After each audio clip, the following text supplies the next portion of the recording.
अस्सलाम वालेकुम नाज़रीन, मैं हूं सरफराज सागर और आप देख रहे हैं आपका अपना प्रोग्राम खरी बात सरफराज सागर के साथ। कराची में एक बड़ा एक सियासी जो धमाल जो है वो होने वाला है। बड़ी एक अहम हमारे पास एक इतलात आई हैं इस वक्त जो एमरजेंसी के अंदर हमने ये प्रोग्राम जो है वो रिकॉर्ड कराया है। तो इस प्रोग्राम को रिकॉर्ड करने का मकसद सिर्फ़ और सिर्फ आज की हमारे साथ जो SK इज़हार साहब हैं, सीनियर साफ़ी आज की सियासत के जो हैं वो रूए रवां भी हैं और वो प्रोग्राम करते हैं आज की सियासत। उस हवाले से हमने आज वक्त ये इतलात आ रही हैं कि MQM पाकिस्तान और उसमें ज़म होने वाली PSP यानी कि शामिल होने वाली PSP के दरमियान जो है वो एक बड़ा तनाज़ा खड़ा हो चुका है और उस तनाज़े के अंदर यहाँ तक हो चुका है कि इनकी कोई हाथापाई भी हुई है और ज़बानी कलामे भी हो रहा है और वहाँ पर एक धड़ा जो है, एक ग्रुप जो है वो दोनों ग्रुप अलग होते हुए वाज़े तौर पर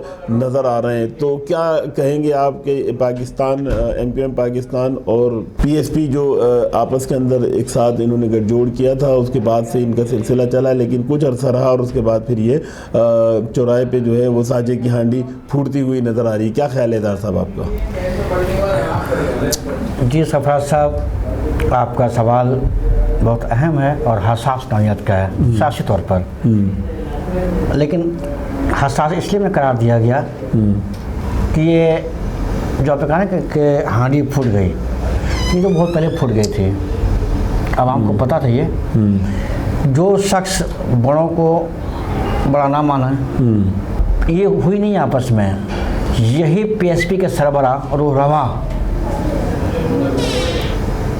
सैयद मुस्तफ़ा कामल साहब ने ये कहा था कि मैं MQM को दफन करने आया हूँ। अब बहुत सारी चीज़ें की जो आवाम को पता, पूरा चैनल्स को पूरा वायरल हो चुकी है। इसको देखिए वो तो जो उन्होंने कहा था वो तो हो गया, दफन तो हो गई। MQM को तो फारिग एक तरीके से फारिग ही, क्योंकि इस वक्त जब MQM जब में ये पाकिस्तान पाक सरजमीन पार्टी जब इंटर हुई है तो वो सारा सिस्टम ख़त्म करके उन्होंने अपने हैंड ओवर कर लिया था सारा निज़ाम MQM का। हाँ, दिल से देखिए संभाल लिया था ना, लेकिन दिल से एक्सेप्ट नहीं किया था। अगर दिल से एक्सेप्ट हो जाता, एक दूसरे को तस्लीम कर लेते, तो मैं समझता कि आपस में दस्ते गिरबान नहीं होते। बिल्कुल आपस में दस्ते गिरबान नहीं होते। मैं आपसे ये अर्ज़ करना चाह रहा हूँ कि इस वक्त की जो सियासी सूरत हाल है, इस सियासी सूरत हाल के अंदर हमारे पास जो बड़ी अहम तरीन जो इतलात आ रही हैं वो भी आवाम के सामने हम लाना चाह रहे हैं, पब्लिक के सामने हम लाना चाह रहे हैं कि वो क्या अहम तरीन बातें हैं जो हम आवाम को बताएँ। बानी मुत्तहदा की आवाज़ आना शुरू हो चुकी है और ऐसा लग रहा है कि आने वाले वक्तों के अंदर बानी मुत्तहदा जो है वो टेक ओवर कर सकती हैं इस कराची शहर को और आगे।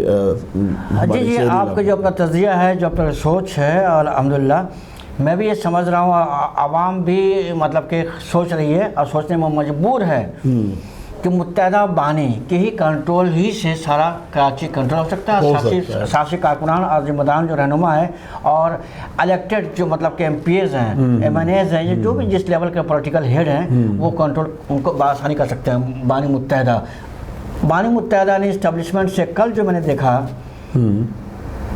YouTube पे, उनका TikTok पे जी खुला एलानिया उन्होंने बड़ा दिल का बड़ापन का मुजाहरा किया। मतलब फिर वो इस्टेब्लिशमेंट से उन्होंने रिक्वेस्ट की है, एक जी हाँ बिल्कुल रिक्वेस्ट की है पाकिस्तान के मफाद के खातिर MQM के स्पेस दिया जाए, मैं खिदमत करने का मौका दिया जाए और अब पूरा रंजिशों को भुला दिया जाए, ठीक है ना, एक अच्छा वो माहौल बनाया जाए। जी हाँ बिल्कुल। लेकिन अब सरफराज साहब इस्टेब्लिशमेंट की तरफ से क्या रिस्पांस आता है? देखिए इस्टेब्लिशमेंट ने कुछ शराइतें हैं जो उनके आगे रखी जाएंगी। अगर बानी मुत्तहदा उन शराइतों के ऊपर पूरा उतरते हैं तो कोई मुश्किल नहीं है उनकी वापस शहर में अब शायद हल की तरफ जा रही है, क्योंकि बानी मुत्तहदा में बहुत नरम लहजा इस्तेमाल किया है। हाँ, बहुत सारी चीज़ों पे नरम रवैया अख्तियार किया है। कराची के अंदर जो इस वक्त जो महाजिर कास्ट को लेकर चल रहे हैं चेयरमैन आफाक अहमद, उनके लिए भी नरम गोशा जो है रखा है। एक ब्रेक की तरफ जा रहे हैं, ब्रेक से वापस आते हैं, फिर हम इस सिलसिले को यहीं से शुरू करेंगे एक शॉर्ट ब्रेक के बाद।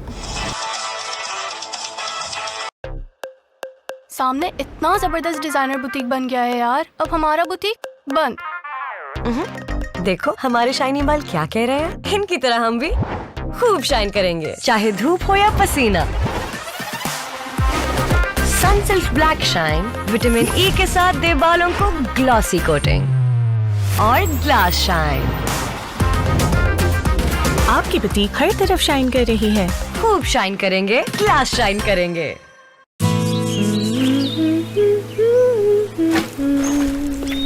तुम बड़ा गुनगुना रही हो।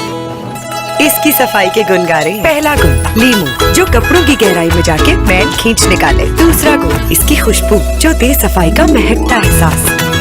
अब से साथ में गुनगुनाएंगे। अंकल, एक कुरकुरे। नहीं, कुरकुरे। कुरकुरे ही क्यों? सीन कुछ ऐसा है कि कुरकुरे का कॉर्न से बना क्रंची कड़ाका मिर्ची मसाला मेरे टेस्ट बड्स को पीक मेन कैरेक्टर एनर्जी देता है। Legend spicy masala flavour trip maxed out. और दिमाग बोले कुरकुरे का signature gold flavour serving only wins. और मैं अपने कड़ाका एरा में क्रेजी।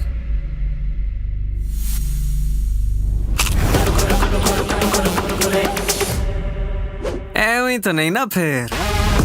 मसालेदार तड़के, कड़क क्रंच करके सब हो गई क्रेजी फॉर कुरकुरे। ब्रेक में एक मरतबा खुश आमदीद। ब्रेक से पहले हमारी बात हो रही थी कराची की सियासत के हवाले से, आज की सियासत के रुए रवां इसके इज़हार साहब से। इसके इज़हार साहब, आप क्या समझ रहे हैं कि ये जो एक सिलसिला जो शुरू हुआ है, तो कहाँ तक इसमें सच्चाई है और कहाँ तक इसके अंदर आप ये देख रहे हैं कि ये कितनी टाइम्स के अंदर और कितनी जल्दी ये हो सकता है? देखिए, ये टोटल जो है किसी लम्हा भी गुड न्यूज़ आ सकता है। अच्छा, किसी लम्हा भी जी गुड न्यूज़ आ सकती है और हेलो की आवाज़ आ सकती है। हेलो की आवाज़ आ सकती है और कराची में मतलब कि एक नया समा होगा, एक चेंज आएगा और कराची एक अलग से दिखेगा। ज़्यादातर कसीर तादाद के अंदर जो लोग हैं ना, उन लोगों की ये ख्वाहिश है कि जब हेलो की वहाँ से आवाज़ आए तो उसके बाद चेयरमैन महाजिर कौमी मूवमेंट आफाक अहमद का भी ऐलान किया जाए कि जी ये पब्लिक की ख्वाहिश है। ये है पब्लिक की ख्वाहिश है, क्योंकि देखिए चेयरमैन आफाक अहमद आज भी महाजिर कास को ही लेकर चल रहे हैं। महाजिर लफ्ज़ से पीछे ही नहीं हट रहे, किसी भी सूरत नहीं हट रहे। जनरल परवेज़ मुशर्रफ साहब की हुक्मरानी आई, उन्होंने भी इनको ऑफ़र दी, एमक्यूएम से पहले इनको ऑफ़र दी थी तो इन्होंने मना कर दिया था। इन्होंने कहा नहीं, मैं महाजिर कौमी मूवमेंट, मैं लफ्ज़ महाजिर से नहीं हट सकता क्योंकि ये हमारी कास है। दूसरे लोग हट गए। तो इसमें क्या लग रहा है आपको कि चेयरमैन को कुछ है, नरम गोशा तो है उनका? देखिए, जब डंपर का सिलसिला चला था तो उन्होंने बानी मुत्तहदा ने एक बात कही थी, ठीक है ना। अब लोग उनको कह रहे कि फेवर की बात की है, आफाक को फेवर किया है। वो उन्होंने कहा कि फेवर की बात है, इंसानियत के बाद जो सच बात है मैं करूँगा। मेरा नाम अल्ताफ़ हुसैन है, मैंने हुसैनी हूँ, मैं सच बात करूँगा ना। हमारे कितने कट्टर मुखालिफ क्यों ना हो, लेकिन मैं सच बात बोलने से दरेक नहीं करूँगा, गुरेज नहीं करूँगा। उन्होंने बात की थी। अब उनको बोले फेवर में बात की। अब ये इंटरनल मैटर है सरफराज साहब, इनकी पार्टी की, इनकी पार्टी के इंटरनल मैटर के आफाक साहब को वो एडमिट करते हैं नहीं करते हैं। यार करना तो चाहिए, करना तो चाहिए। क्या मामला था? बानी का मतलब पूरी कौम है, कौम क्या कहती है, रिस्पॉन्स देती है। इनको जो रहनुमा है, जो कारकुनान है, देखिए यही कौम अभी जब ये आपके सामने जो ये वाक़या हुए, जब आफाक अहमद रोडों पे निकले, जेल भी चले गए और आवाज़ उठाई, तो यही कौम आफाक अहमद के साथ खड़ी थी। ऐसा नहीं है कि नहीं खड़ी थी। लोग बाहर निकले, कुछ डर रहे हैं, कुछ खौफ में है कि आने वाले वक्त में पता नहीं क्या होने वाला है, जिसकी वजह से लोग चेयरमैन को थोड़ा सा नज़रअंदाज कर रहे हैं। लेकिन मेरे हिसाब से अगर महाजिर कौमी मूवमेंट के जो चेयरमैन आफाक अहमद हैं, इनको मंजर आम पर लाना चाहिए और इनको पार्टी के ऊपर मंजर आम पर तो बिठाना चाहिए। पार्टी की तो मंजर आम पर है, लेकिन आशीर्वाद नहीं है। वो अपने उस पर है, अपने तौर पर ना, लेकिन आशीर्वाद नहीं है। अब आशीर्वाद अगर हो जाता है तो इंशाल्लाह कराची आबाद हो जाएगा। भाई आशीर्वाद क्यों नहीं है? किसके मफाद में होगा? अगर देखिए, अगर आफाक अहमद को आप हाथ रख देते हैं, अगर आफाक अहमद शहर की बागडोर संभाल लेते हैं, तो इसमें किसका फायदा है? सबका फायदा है, पूरी कौम का फायदा है। इसमें किसका नुकसान है? मैं एक नुकता पेश करना चाहूँगा, एक न्यूट्रली बिल्कुल लिटरली ये कहना चाहूँगा कि यही ख्वाहिश शौक कि आपस यूनाइट हो जाए, तो ये मतलब गलती नहीं करना चाहिए ना। देखिए, गलतियां इंसानों से ही होती है, फरिश्तों से भी हो गई गलतियां। तो माफी तो है। आमिर खान को क्यों माफ कर दिया?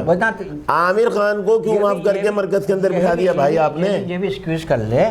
मैं समझता हूँ as a anchor person, as a तजनिगार, मैं समझता हूँ कि मैं भी किसी मुत्तदा बानी को पर नजरसानी करे, अपने कारकुनान से कौम को जनरल वक्त इजलास करके कुछ ओपिनियन ले, जैसा आमिर खान के लिए लिया था, कोई डिसीजन ले। लेकिन कोई आगे तो बड़े माफ़ी का तो सिलसिला चले, एक्सक्यूज़ का सिलसिला चले।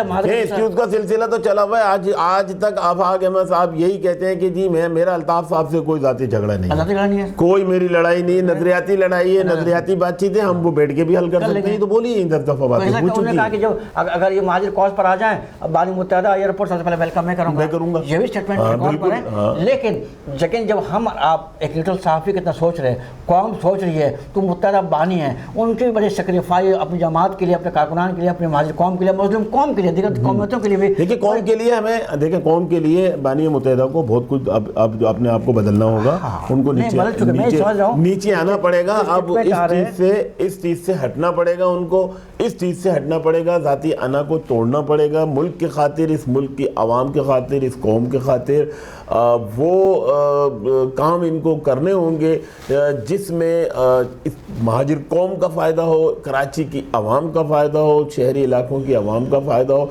अब बानी मुत्तहदा अगर वापस आते हैं तो उनको ये ज़रूर करना चाहिए कि वो जो जिसके अंदर लीडरशिप है, जिसने महाजिर कास को आपकी ज़िंदा रखा, वो चेयरमैन आफाक अहमद है, उनको ज़रूर अपने साथ रखना चाहिए उनको, और उनको साथ मिलाकर इस कौम के लिए खड़ा होना चाहिए और इस कौम के लिए कुछ करना चाहिए। अदरवाइज़ अगर ऐसा नहीं हुआ तो कराची एक लवारिस शहर हो के रह जाएगा। प्रोग्राम का वक्त ख़त्म होता है। सरफराज सागर और एस का इजहार को इजाज़त दीजिए। अल्लाह हाफ़िज़।